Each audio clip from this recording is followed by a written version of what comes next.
Halo, assalamualaikum warahmatullahi wabarakatuh. Kembali lagi bersama Nani Nurhayati di sini di Tia Channel. Belajar yuk. Nah, teman-teman, hari ini kita akan membahas TKP ya, tes karakteristik pribadi. Sebelumnya, jangan lupa di subscribe, comment, and share. Terima kasih. Before we begin our study, it is better for us to read Basmalah together. Bismillahirrahmanirrahim. Nah, yang pertama, dari TKP ini, yang pertama itu aspek integritas diri.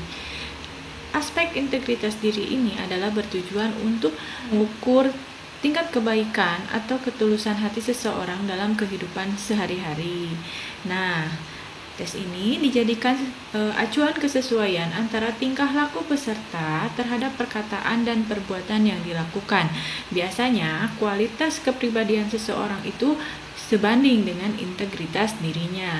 Seseorang yang baik atau tulus memiliki kepribadian yang mengatakan kebenaran, dapat membedakan dengan pasti hal yang benar dan yang salah, berani memperjuangkan kebaikan dan kebenaran.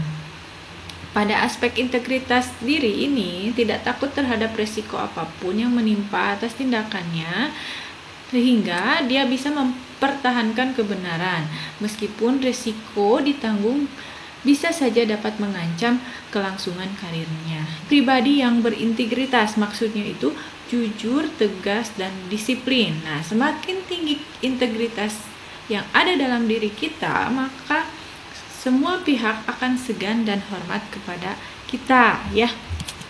Nah, contoh soal integritas dalam suatu pengurusan administrasi atau surat izin kantor tempat saya bekerja, ternyata banyak pegawai yang merupakan rekan kerja saya meminta uang tanda terima kasih atas pengurusan tersebut. Hal ini bertolak belakang dengan peraturan kantor bahwa setiap pegawai dilarang memungut upah atas kepengurusan surat.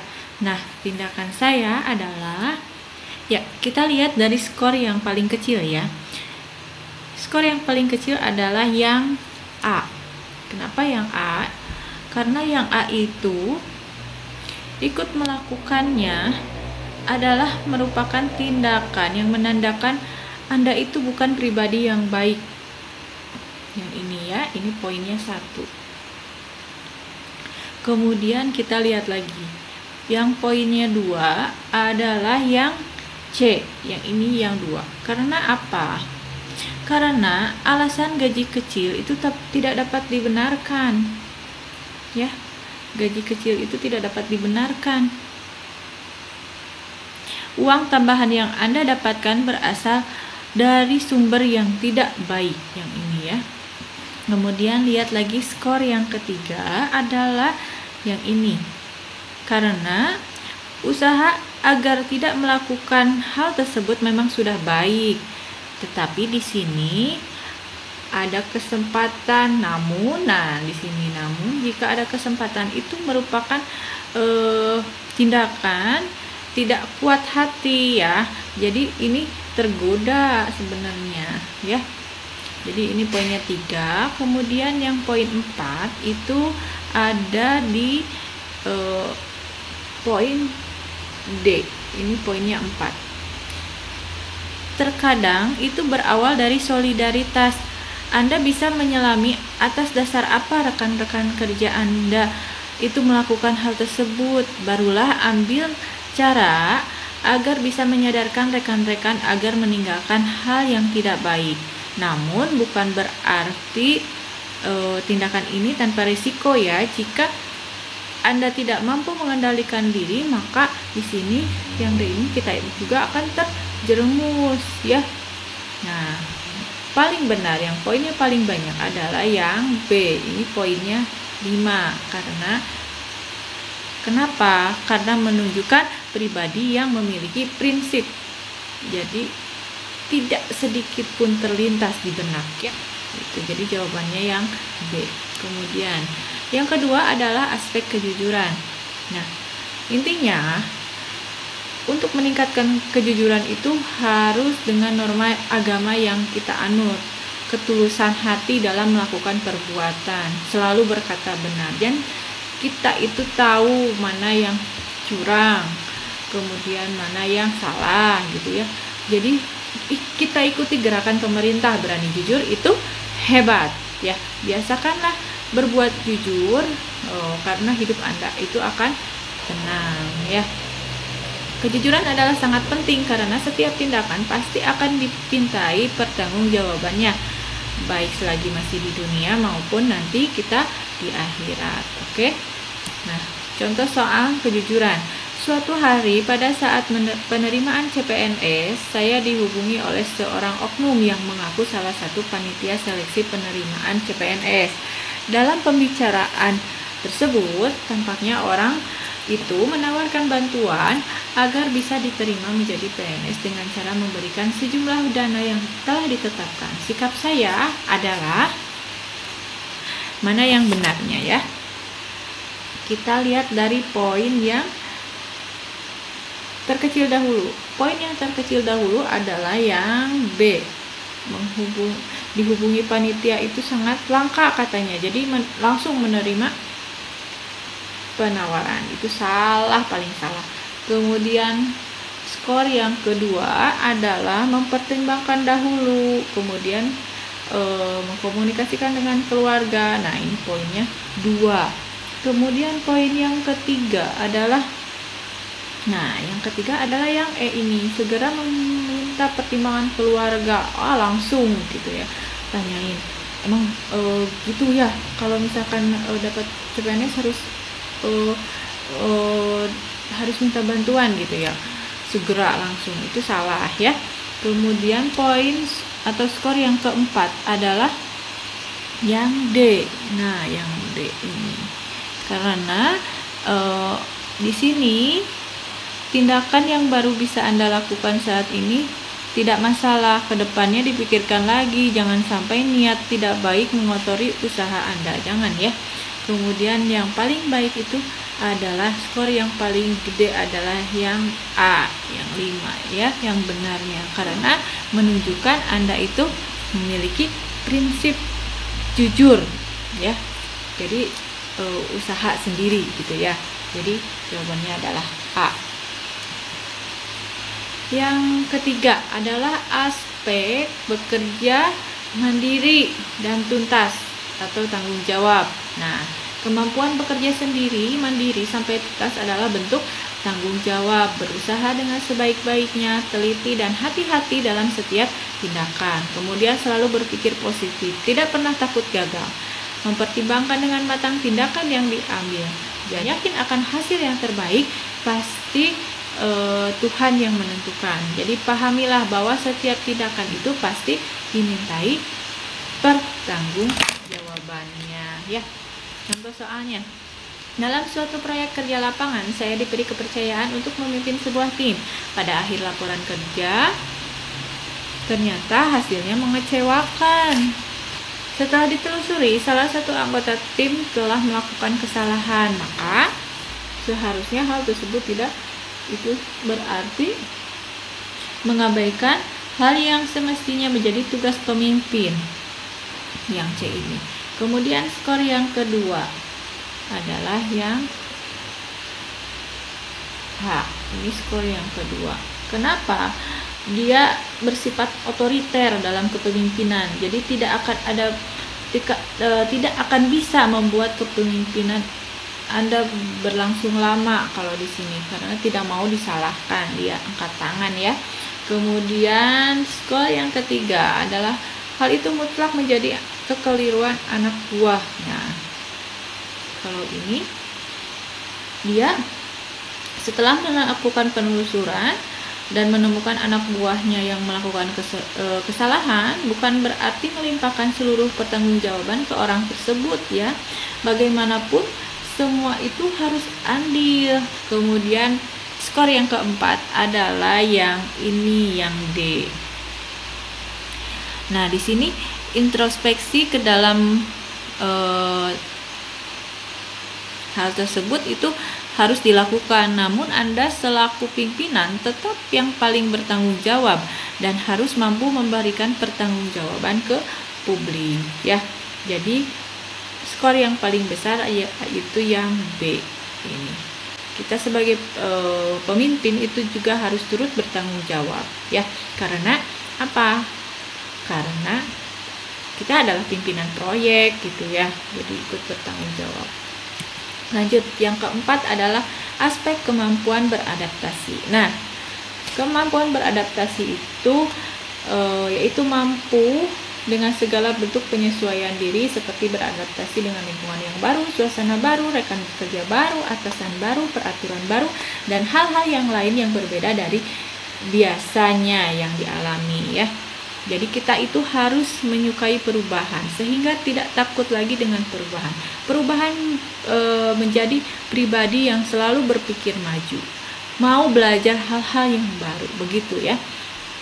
Soalnya apabila tiba-tiba saya ditempatkan di lingkungan kerja yang baru, maka saya akan bagaimana jawabannya ya?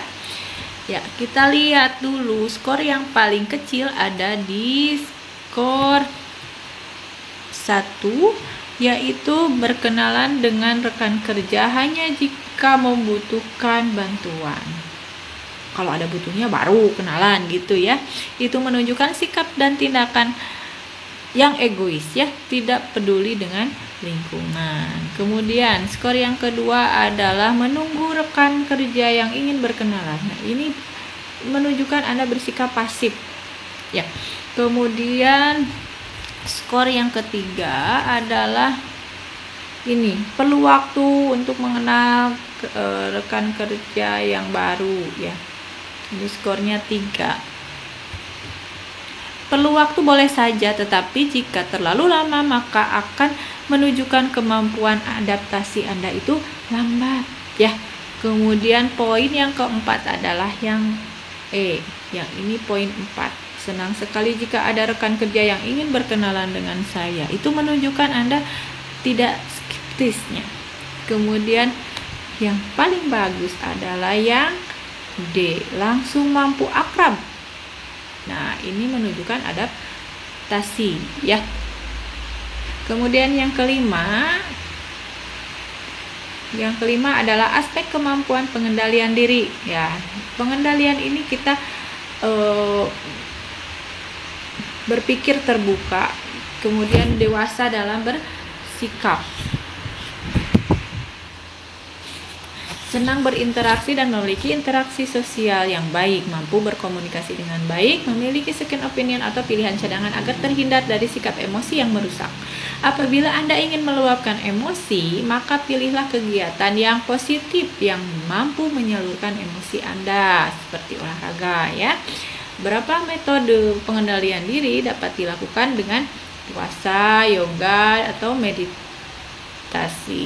Anjuran berpuasa dapat diikuti oleh semua agama karena diambil manfaatnya dari segi kesehatan seperti menstabilkan gula darah juga. Dari psikis, puasa mampu mendidik agar jadi lebih sabar, lebih bertahan banting terhadap masalah, lebih kuat mengendalikan amarah serta hawa nafsu ya. Jadi pahamilah bahwa Anda menghadapi cobaan itu kita harus sabar sebagai kunci suksesnya. Contohnya, bila ada rekan kerja yang salah menuliskan gelar Anda di dalam surat, maka untuk skor yang paling kecil yaitu pada poin D ya. Mengingatkan kekeliruan orang lain memang diperlukan, namun pribadi yang mempunyai pengendalian diri yang baik itu tidak akan menunjukkan secara terang-terangan di depan umum. Dirinya akan memilih cara mengungkapkan yang lebih halus ya. Gitu. Kemudian yang skornya kedua adalah yang ini ya. Karena emang gelar itu memang diperoleh dengan cara yang tidak mudah ya. Kemudian kehormatan juga perlu dijaga. Tersinggung adalah hal yang wajar ya, tapi tidak seperti itu ya, itu tidak baik gitu ya. Kemudian yang skor yang ketiga adalah yang B. Ini skornya 3 karena perlu diwaspadai karena bisa mengarah ke bersifat permisif ya, ini santai aja, biasa aja, nggak bisa ya, karena memang harus diperhatikan, tapi tidak juga dengan tegas, tidak juga dengan merasa tersinggung gitu ya. Kemudian skor yang keempat adalah yang E. Nah, kekeliruan tersebut masih bisa diperbaiki dengan cara-cara yang baik sehingga tidak perlu dianggap sebagai masalah yang besar karena masih tergolong mudah ditangani ya.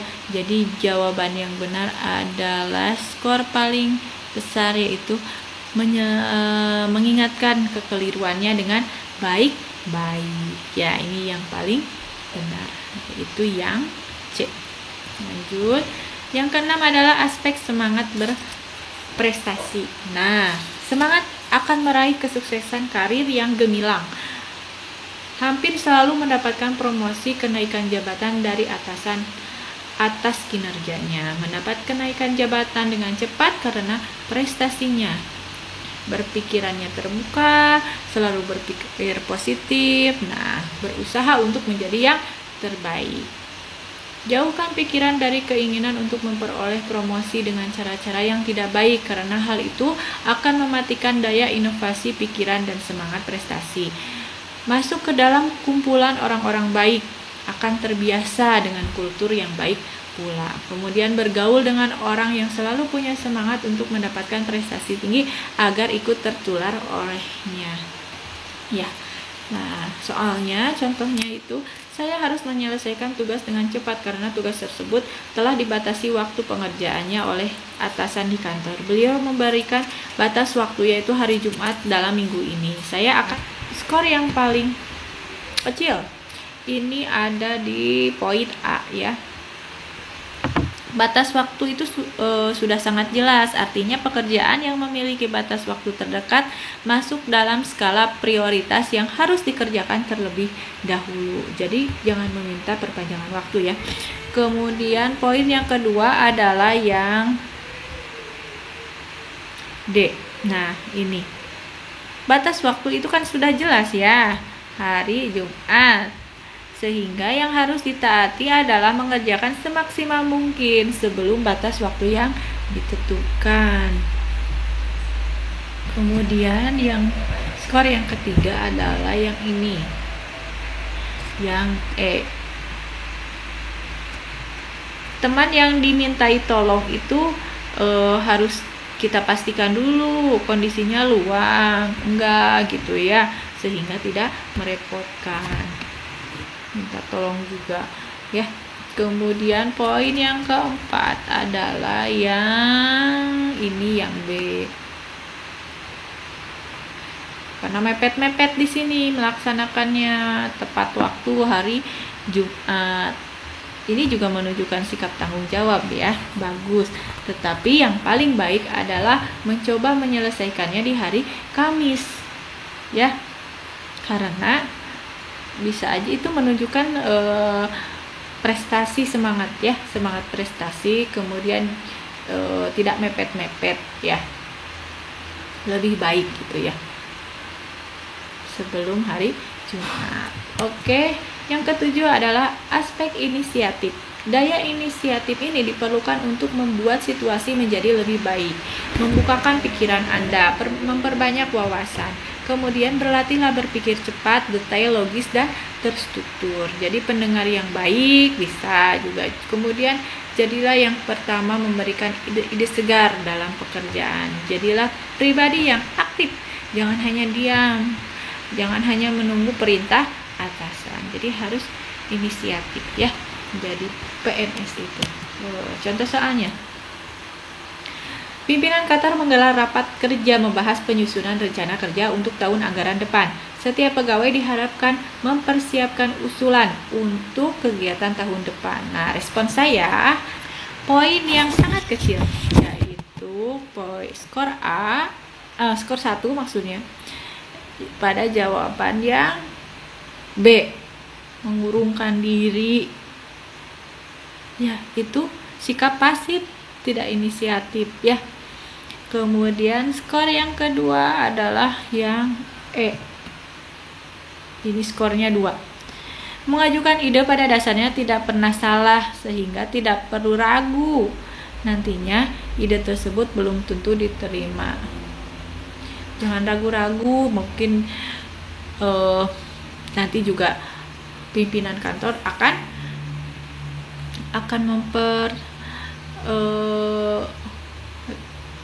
timbangkannya ya. Kalau bagus ya diterima, jangan kecewa ya.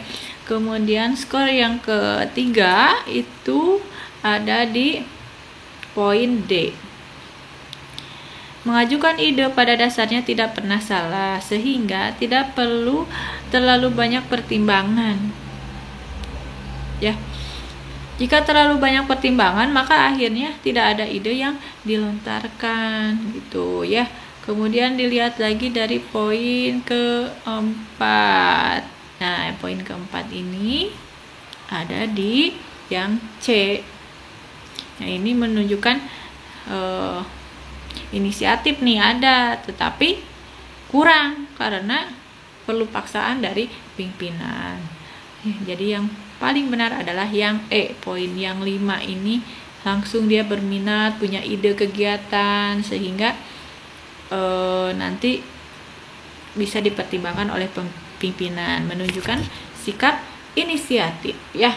Meskipun nantinya ide tersebut tidak diterima, tetapi kita berinisiatif untuk memberikan ide. Nah, itu intinya ya. Aspek kreativitas kerja dan inovasi. Di sini ada sifat keterbaruan. Nah, maksudnya tidak sama dengan inovasi yang sudah ada, jadi baru, tidak plagiat ya. Kemudian bersifat optimal untuk lebih cepat pencapaian hasil. Nah, kemudian berani mencoba mengerjakan suatu rutinitas dengan cara yang berbeda. Misalkan kita pergi ke kantor, biasanya rute-rute itu aja, ya coba ke rute yang lain atau dengan kendaraan yang berbeda gitu ya. Kemudian melatih diri memikirkan sesuatu ide yang belum pernah terlintas dalam benak. Menyelesaikan masalah dengan cara optimal, selalu menyiapkan rencana cadangan, perbanyak referensi dengan membaca, kemudian berlatih bertukar ide gagasan dengan orang lain yang lebih ahli, kemudian mau menerima masukan dari orang lain ya. Contohnya, ketika sedang melakukan acara outbound, sebelum dimulai acara biasanya pelatih memberikan arahan. Nah, saat pemberian arahan tersebut, tampak dengan jelas tali sepatu pelatih lepas dari ikatannya. Hal ini sangat mengganggu jalannya pengarahan. Namun, setelah ditunggu beberapa saat, tampaknya tak ada yang berani memberitahu pelatih mengenai hal tersebut. Sikap Anda sebaiknya adalah, poin yang paling kecil adalah yang D ya. Ini poin yang sangat kecil. Kemudian skor yang paling kecil juga itu skor kedua, yaitu yang C ya. Di sini tindakannya kurang berani dan tidak kreatif karena menunggu orang lain memulai duluan gitu ya.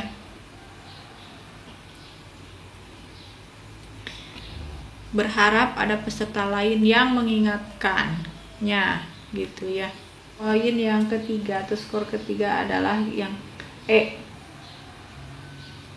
Kemudian diawasi dulu gitu, baru udah kejadian baru dikasih tahu, nggak boleh ya. Ya harusnya yang mana? Harusnya yang menuliskan aja pesan ke secari kertas ya, dan memberikan ke pelatih. Jadi orang lain pelatih tidak terganggu dengan peserta yang lain juga yang memberikan arahan gitu ya. Nah, kalau yang B itu karena ada terpaksa, ini terpaksa itu nilainya sangat kurang ya dari yang A. Poinnya 4 yang B. Jadi yang paling baik adalah menuliskan pesan ke secari kertas dan memberikan kepada pelatih mengenai hal tersebut ya. Oke, yang ke-9, aspek ketekunan. Pahami bahwa kerja itu adalah ibadah. Ikhlas menerima pekerjaan yang sudah menjadi tanggung jawabnya tanpa pamrih, mau membantu pekerjaan rekan kerja yang lain. Nah, di sini cobalah untuk melaksanakan pekerjaan dengan suasana hati yang riang. Sesekali bisa diselangi dengan mendengarkan musik, bisa meningkatkan semangat. Asal tetap fokus pada pekerjaan, ya. Cobalah untuk berusaha mengerjakan suatu pekerjaan dengan rajin. Nah, itu dengan rajin, tekun gitu ya, PMS tuh. Jadi contohnya, setelah berhasil menyelesaikan pekerjaan yang diberikan oleh atasan di kantor, biasanya saya akan skor 1 itu ada pada poin D. Karena ini urusan pribadi di luar jam kerja, buka jejaring sosial Facebook itu ya. Tidak menggunakan fasilitas kantor, ya pakai fasilitas sendiri. Kemudian skor yang kedua adalah yang E. Update berita adalah hal yang wajar, namun sebaiknya tidak dilakukan pada saat jam kerja, ya. Kemudian yang poin ketiga adalah yang B. Istirahat memang diperlukan di sela-sela jam kantor atau jam kerja, namun kan ada waktu istirahat ya yang ditentukan, jadi jangan istirahat dulu, ada punya waktu istirahatnya ya. Kemudian skor yang keempat adalah yang A. Ini skornya 4 karena menunjukkan pribadi yang tekun di sini. Pekerjaan selanjutnya, kemudian lihat yang rekan-rekan. Namun alangkah lebih baiknya jika kita sebelum ke rekan-rekan yang lain itu meneliti pekerjaan kita sendiri dulu, ada kekeliruan atau tidak begitu. Jadi yang paling baik, poin yang paling besar ada di poin C. Yang ke-10 itu ada aspek orientasi pelayanan. Nah, di sini seseorang itu mendahulukan kepentingan umum daripada kepentingan pribadi, senang melayani terutama untuk kepentingan orang banyak. Biasakan untuk tidak menunda-nunda pekerjaan, melatih diri untuk disiplin, menyelesaikan pekerjaan sesuai dengan skala prioritasnya tadi ya, mendahulukan kepentingan umum, mempergunakan waktu secara optimal terutama pada saat jam kerja, manfaatkan waktu luang dengan hal-hal yang positif. Contoh soalnya, saat bertugas di bagian pelayanan, saya ditempatkan di loket pengaduan konsumen yang terletak di lantai 1. Suatu hari datang konsumen yang merupakan difabel, meminta tolong untuk dibantu dalam proses kepengurusan administrasi. Tempat letak loket kepengurusan tersebut berada di lantai 2. Sikap saya poin D. Tindakannya kurang tepat karena berpotensi menyinggung perasaan dia dan menunjukkan sikap yang tidak berorientasi pada pelayanan, ya. Yang D itu. Kemudian skor yang kedua itu pada yang C, mengarahkan konsumen ke loket yang seharusnya, yaitu loket kedua. Karena apa? Emang mengarahkan sesuai aturan yang baik ya. Tidak ada salahnya memberikan pelayanan yang terbaik, tetapi dia meninggalkan pekerjaannya di loket, dia di lantai 1 ya. Kemudian nilai yang ketiga, skor yang ketiga ada di poin B, mengarahkan dia ke satpam, mengarahkan ke pegawai lain yang lebih fleksibel. Tetap harus memperhatikan bahwa pegawai tersebut tidak jadi terganggu dengan tugas utamanya. Nah, yang 4, poin yang keempat ada yang A, mengarahkan ke pegawai lain yang lebih fleksibel. Itu boleh-boleh saja, namun apabila Anda mampu menyelesaikan sendiri, tentunya itu lebih baik. Jadi poin yang paling besar adalah yang E, ya. Oke, sekian, terima kasih tentang karakteristik pribadi ya. Sebenarnya masih ada 10 aspek lagi, kita lanjutkan di konten yang selanjutnya. Terima kasih, mudah-mudahan banyak manfaatnya. Wabillahi taufiq wal hidayah. Wassalamualaikum warahmatullahi wabarakatuh. Jangan lupa di subscribe, comment, and share. Terima kasih.